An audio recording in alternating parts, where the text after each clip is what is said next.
এবার কি হিন্দু ভোটে বিশেষ নজর দিচ্ছেন মমতা বন্দ্যোপাধ্যায়? সোমবার নিউ টাউনে দুর্গা অঙ্গনে শিলান্যাস করেছেন তিনি। এবছরের মাঝামাঝি দীঘাতে জগন্নাথ মন্দিরের উদ্বোধনও করেছেন।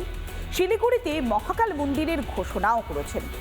সরকারি খরচে মন্দির তৈরির পেছনে কি হিন্দু ভোটারদের মন জয়ের চেষ্টা?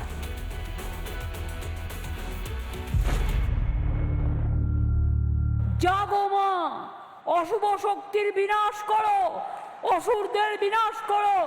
এতদিন ইনশাআল্লাহ করে বেড়াতো মঞ্চে মঞ্চে, আর এখন দুর্গা মাতা, জগন্নাথ পিতা এগুলো করে বেড়াচ্ছে।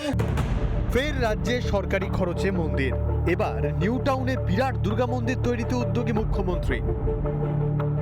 দুর্গা অঙ্গন বিশ্বের বৃহত্তম দুর্গা অঙ্গন হিসেবে প্রতিষ্ঠিত হবে।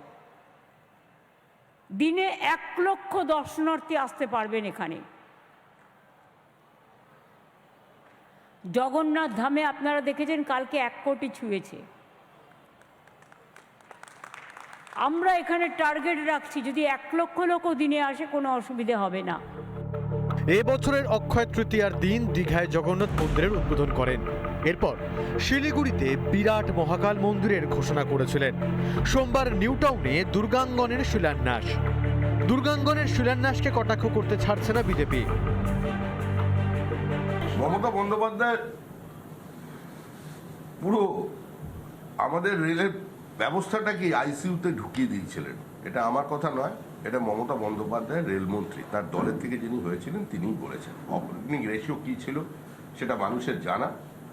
এত বেশি শিলান্যাস করেছিলেন যে দেখে মনে হচ্ছিল আমরা প্রস্তর যুগে ফিরে গেছি। নিউ টাউনে শিল্প তালুকের জমিতে দুর্গাঙ্গন। প্রথমে অন্য জমি চিহ্নিত করা হয়েছিল। বিজেপির অভিযোগ, স্থানীয়দের একাংশের আপত্তিতে সেই জায়গা বদল করা হয়, অর্থাৎ সেই তোষণের রাজনীতি। আবার হিন্দু প্রীতি দেখাতে একের পর এক মন্দির তৈরির উদ্যোগ। 26-এর আগে হিন্দু ভোটারদের মন জয় করার চেষ্টায় মমতা। রিপাবলিক বাংলা। নানা ধরনের কন্টেন্ট দেখার জন্য লাইক করুন, শেয়ার করুন আমাদের ফেসবুক পেজ, সাবস্ক্রাইব করুন আমাদের ইউটিউব চ্যানেল। পাশাপাশি অন্যান্য ব্রেকিং নিউজের জন্য অবশ্যই চোখ রাখুন রিপাবলিক বাংলায়।